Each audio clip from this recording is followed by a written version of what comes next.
ਕੇਂਦਰ ਸਰਕਾਰ ਨੇ ਤੁਰੰਤ ਆਰਾਮ ਦੇਣ ਵਾਲੀਆਂ ਦਵਾਈਆਂ ਤੇ ਲਗਾਇਆ ਬੈਨ। ਪੈਰਾਸੀਟਾਮੋਲ ਤੇ ਕੋਡੀਨ ਸਿਰਪ ਸਮੇਤ 14 FDC ਦਵਾਈਆਂ ਤੇ ਪਾਬੰਦੀ। ਖੰਘ, ਬੁਖਾਰ ਤੇ ਸਿਰ ਦਰਦ ਤੋਂ ਆਰਾਮ ਦੇ ਲਈ ਹੁੰਦੀਆਂ ਸਨ ਇਸਤੇਮਾਲ।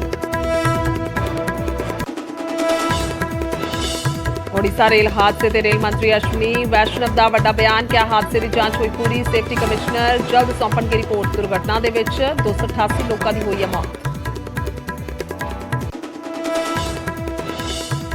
अमेरिका के राष्ट्रपति जो बाइडन ने ओडिशा रेल हादसे से जताया दुख। पीड़ितों के लिए की अरदास। कहा संकट की इस घड़ी के विच अमेरिका भारत के नाल। फिलौर च नशे ने उजाड़िया एक होर घर। 35 साल के नौजवान की ओवरडोज के नाल हुई मौत। मृतक के वड्डे भरा की भी नशे कारण गई सी जान। फिरोजपुर च सरेराह होया जबरदस्त हंगामा। पुलिस की मौजूदगी च भिड़ियां दो धिरां। रोडवेज बस च सवारियां चढ़ाउण नूं लैके होया झगड़ा। बठिंडा च वालियां खो के भज रहे स्नैचर नूं लोकां ने फड़िया। कुटमार करन तों बाद कीता पुलिस दे हवाले। चोरी दीआं वालियां भी कीतीआं बरामद। गुरदासपुर च नशा करदे नौजवान दी वीडियो वायरल। शरेआम लगा रिहा चिट्टे दा टीका। पिंड जीवन बाल बबरी दी दसी जा रही वीडियो।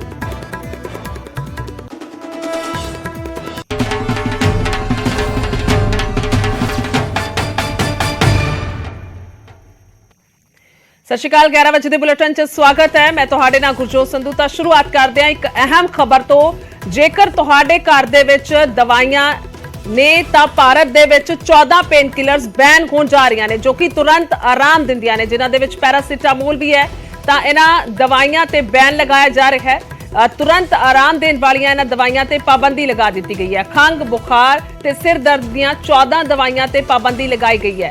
FDC है फिक्स्ड डोज कॉम्बिनेशन ते बैन लगाया गया है। केंद्रीय सेहत मंत्रालय ने बिक्री ते तुरंत रोक लगा दी है, यानी कि हुण तो दवाइयां मिलनियां मुश्किल हो जाएगियां और दवाइयां नूं बंद कर दिता गया। बिक्री ते रोक लगा दी गई है। इन्हां दवाइयां तो खतरा हो सकता है, सेहत मंत्रालय का कहना है।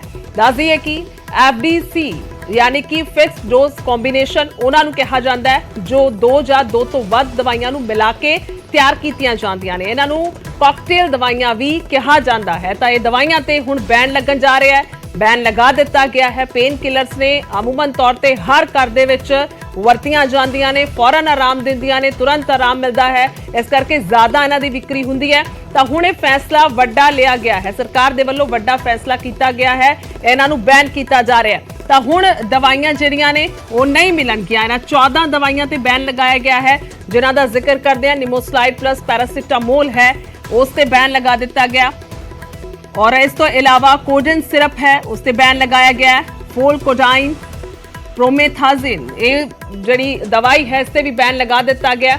इस तो इलावा ब्रोमहेक्सिन है, ब्रोमहेक्सिन प्लस डेक्सट्रोमोथ्रोफ्रान ये वाली दवाई है, इस ते भी बैन लगा दिता गया। अमोनियम है।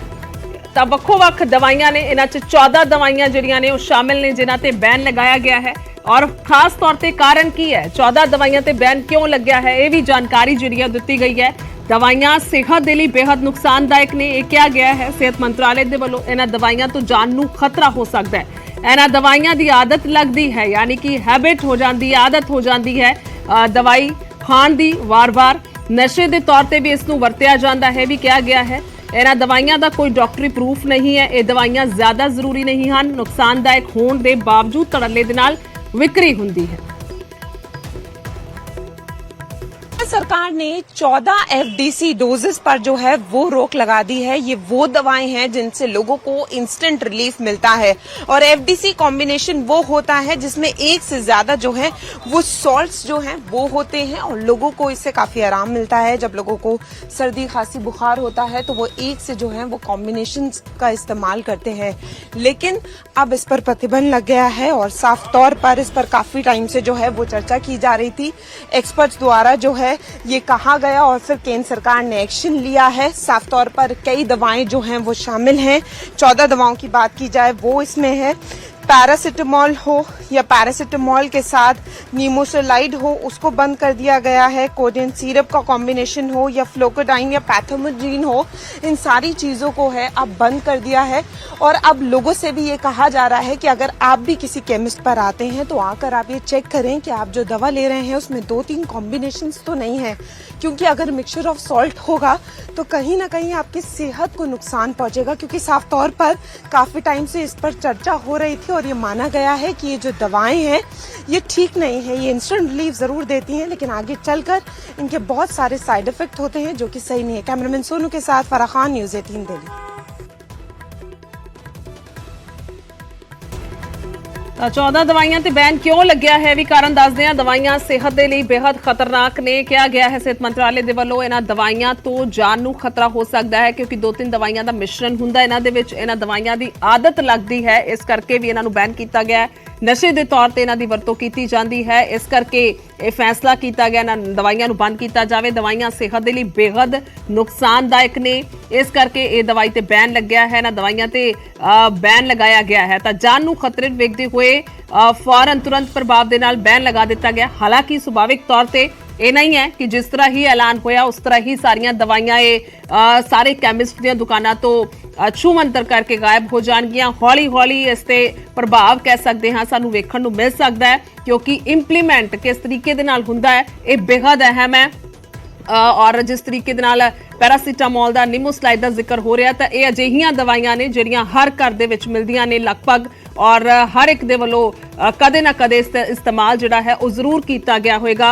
क्योंकि आम तौर पर सिर दर्द, जुखाम, बुखार ये जिहड़ी प्रॉब्लम है, समस्या है, बीमारी है तो वो हुंदी है हर एक नूं। तो इस दे चलदे इसदी वरतों कीती जांदी है। तो इस दे चलदे हुण वेखना होएगा कि जो फैसला सरकार ने किया है, सेहत मंत्रालय ने किया है, तो किस तरीके दे नाल इसनूं इंप्लीमेंट किया जाता है। हालांकि बैन लगा दिता गया है, ये जरूर है, ये ऐलान कर दिता गया, बैन लग चुकिया है, पर हुण उस तो बाद इंस्ट्रक्शंस जाणगियां कैमिस्ट दीयां दुकानां ते दुकानदारां नूं उन्हां नूं इंस्ट्रक्शंस दित्तियां जाणगियां, जिस तो बाद इस ते अमल किया जाएगा। यानी कि दवाइयां जिहड़ियां ने वो थोड़े समय बाद हो सकता है कि तुहानूं ये बिल्कुल भी ना दिखण, और इन्हां दी वरतों जिहड़ी है इस ते भी बैन लगा दिता गया है, ये वरतियां ना जाण।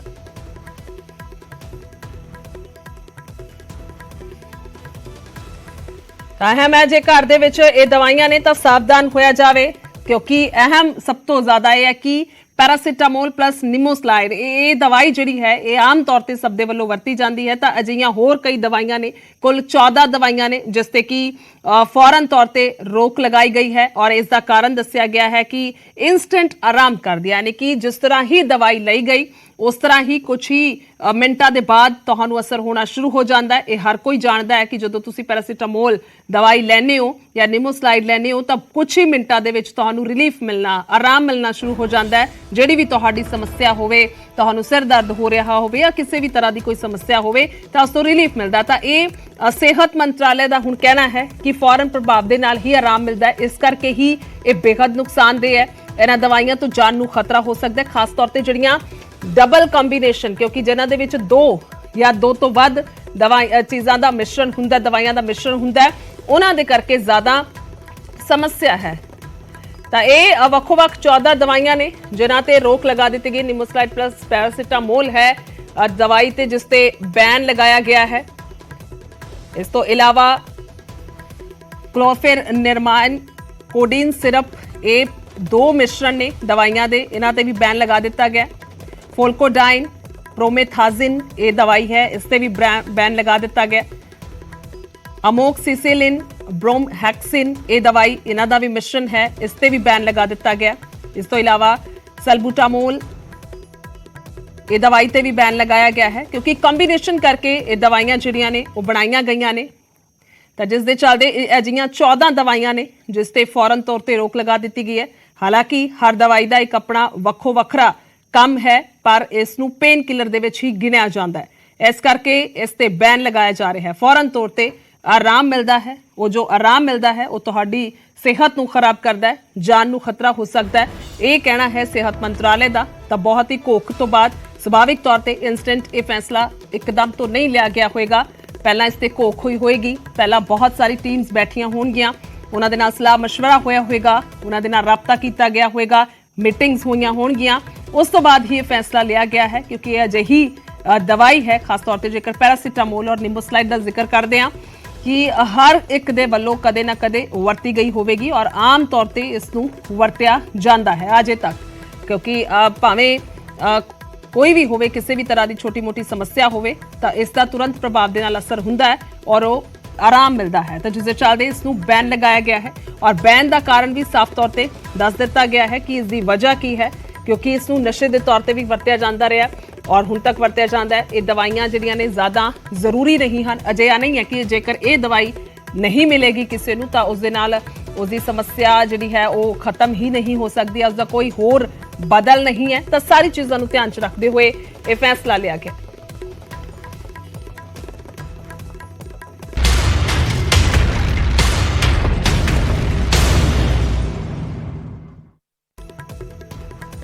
ਅੱਗੇ ਵਧਾਂਗੇ। ਉੜੀਸਾ ਟ੍ਰੇਨ ਹਾਦਸੇ ਤੇ ਰੇਲ ਮੰਤਰੀ ਅਸ਼ਵਨੀ ਵੈਸ਼ਨਵ ਦਾ ਵੱਡਾ ਬਿਆਨ ਆਇਆ ਹੈ ਕਿ ਹਾਦਸੇ ਦੀ ਜਾਂਚ ਪੂਰੀ ਹੋ ਗਈ ਹੈ। ਰੇਲ ਮੰਤਰੀ ਦਾ ਇਹ ਕਹਿਣਾ ਹੈ ਸੇਫਟੀ ਕਮਿਸ਼ਨਰ ਜਲਦ ਇਸ ਨੂੰ ਲੈ ਕੇ ਰਿਪੋਰਟ ਸੌਂਪਣਗੇ।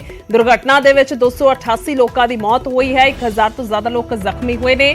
ਘਟਨਾ ਵਾਲੀ ਥਾਂ ਤੋਂ ਹਾਦਸਾਗ੍ਰਸਤ ਜਿਹੜੇ ਡੱਬੇ ਨੇ ਉਹ ਹਟਾਏ ਗਏ ਨੇ, ਕਰੀਬ 20 ਡੱਬੇ ਹਟਾਏ ਜਾ ਚੁੱਕੇ ਨੇ। ਹਾਦਸੇ ਕਾਰਨ ਕਈ ਟ੍ਰੇਨਾਂ ਰੱਦ ਕੀਤੀਆਂ ਗਈਆਂ ਸਨ ਕਿਉਂਕਿ ਬਹੁਤ ਹੀ ਜ਼ਿਆਦਾ ਵੱਡੇ ਪੱਧਰ ਤੇ ਹਾਦਸਾ ਵਾਪਰਿਆ ਸੀ ਔਰ ਬਹੁਤ ਸਾਰਾ ਮਲਬਾ ਟਰੈਕ ਤੇ ਸੀ, ਤੇ ਜਿਸ ਨੂੰ ਲੈ ਕੇ ਲਗਾਤਾਰ ਜੰਗੀ ਪੱਧਰ ਤੇ ਕੰਮ ਚੱਲ ਰਿਹਾ ਸੀ। ਕੱਲ ਪੀਐਮ ਨੇ ਵੀ ਘਟਨਾ ਵਾਲੀ ਥਾਂ ਦਾ ਜਾਇਜ਼ਾ ਲਿਆ ਹੈ। ਤਾਂ ਅਹਿਮ ਹੈ ਹਾਦਸੇ ਤੇ ਰੇਲ ਮੰਤਰੀ ਦਾ ਬਿਆਨ ਆਇਆ ਹੈ। ਉਹਨਾਂ ਦਾ ਕਹਿਣਾ ਹੈ ਕਿ ਹਾਦਸੇ ਦੀ ਜਾਂਚ ਪੂਰੀ ਹੋ ਗਈ ਹੈ।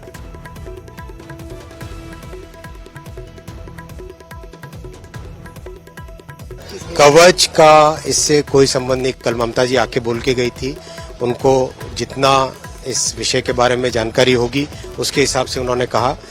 ये विषय अलग है, इस विषय में पॉइंट मशीन की बात है, इलेक्ट्रॉनिक इंटरलॉकिंग की बात है। इलेक्ट्रॉनिक इंटरलॉकिंग में जो चेंज किया जिसके कारण ये दुर्घटना हुई, जिसने भी किया, जिसने भी जो भी इसके कारण है वो इन्वेस्टिगेशन से निकलेगा। इसका बात जो ममता जी ने कही वो नहीं है। उधर भुवनेश्वर एम्स पहुंच के केंद्रीय सेहत मंत्री मनसुख मांडविया ने जख्मियों का हाल चाल जानिया है। उन्होंने वालों आके गलबात की गई है, उन्होंने तो हाल चाल पूछा गया है। तो जख्मियों को मिले ने केंद्रीय सेहत मंत्री, ये तस्वीरें दिखा रहे हैं और जख्मियों को उन्होंने हाल चाल जानिया है, उन्होंने तो पूछा है क्योंकि जिस तरीके दे नाल ये बड़े पद्धर ते हादसा होया है, बहुत सारे लोग अजिहे ने जिन्होंने डिस्चार्ज कर दिता गया, पर 300 तो ज़्यादा कुछ लोग ने जिहड़े अजे भी एडमिट ने, अजे जेरे इलाज ने, जिन्हों का इलाज चल रहा, उन्होंने विचों कई सीरीयस ने, कईयां दी हालत ठीक है। तो गलबात की गई है सेहत मंत्री दे वल्लों।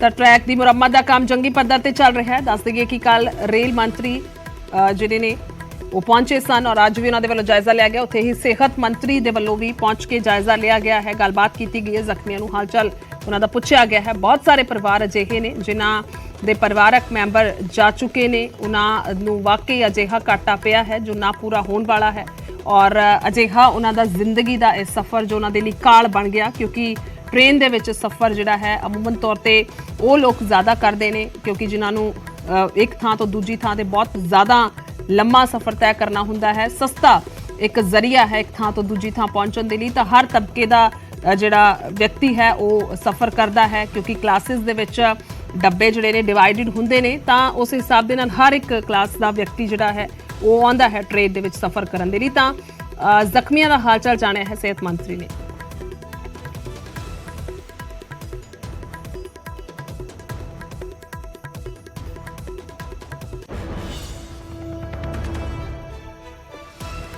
उधर उड़ीसा ट्रेन हादसे ते अमेरिकी राष्ट्रपति ने दुख जाहिर किया है। यूएस प्रेसिडेंट जो बाइडन ने दुख का प्रगटावा किया है। व्हाइट हाउस के वालों बयान जारी करके उन्होंने दुख जताया है। भारत दे विच रेल हादसे की घटना सुन के दुख होया है। जो बाइडन का कहना है मरण वालियां दे परिवारां दे नाल हमदर्दी है भी बाइडन ने कहा है। तो जख्मियों की जल्द सेहतयाबी दे लई प्रार्थना करते हाँ। यूएस ते भारत के रिश्ते डूंगी सांझदे ने, ये भी बाइडन कहते हुए नजर आए ने। तो अमेरिका के वालों दुख जाहिर किया गया। बड़ा हादसा है, देश का ਤੀਸਰੇ ਨੰਬਰ ਦਾ ਇਹ ਵੱਡਾ ਹਾਦਸਾ ਹੈ। ਇਸ ਤੋਂ ਪਹਿਲਾਂ 1995 1981 ਦੇ ਵਿੱਚ ਦੋ ਵੱਡੇ ਹਾਦਸੇ ਹੋਏ ਸੀ, ਜਿਸ ਦੇ ਵਿੱਚ 400 ਔਰ 300 ਕੁਝ ਲੋਕਾਂ ਦੀ ਪਹਿਲਾਂ ਮੌਤ ਹੋਈ ਹੈ। ਤਾਂ ਹੁਣ ਇਹ ਤੀਸਰਾ ਵੱਡਾ ਹਾਦਸਾ ਹੈ ਜਿਸ ਦੇ ਵਿੱਚ 200 ਤੋਂ ਜ਼ਿਆਦਾ ਲੋਕ 250 ਤੋਂ ਜ਼ਿਆਦਾ ਲੋਕ ਮਾਰੇ ਗਏ ਨੇ। ਤਾਂ ਜਿਸ ਤੇ ਅਮਰੀਕਾ ਨੇ ਦੁੱਖ ਜ਼ਾਹਿਰ ਕੀਤਾ ਹੈ, ਉੱਥੇ ਹੀ ਪ੍ਰਧਾਨ ਮੰਤਰੀ ਮੋਦੀ ਦੇ ਵੱਲੋਂ ਵੀ ਧੰਨਵਾਦ ਕੀਤਾ ਗਿਆ ਹੈ, ਬਾਕੀ ਹੋਰ ਸਾਰੇ ਦੇਸ਼ਾਂ ਦਾ ਜਿਨ੍ਹਾਂ ਨੇ ਦੁੱਖ ਪ੍ਰਗਟਾਇਆ।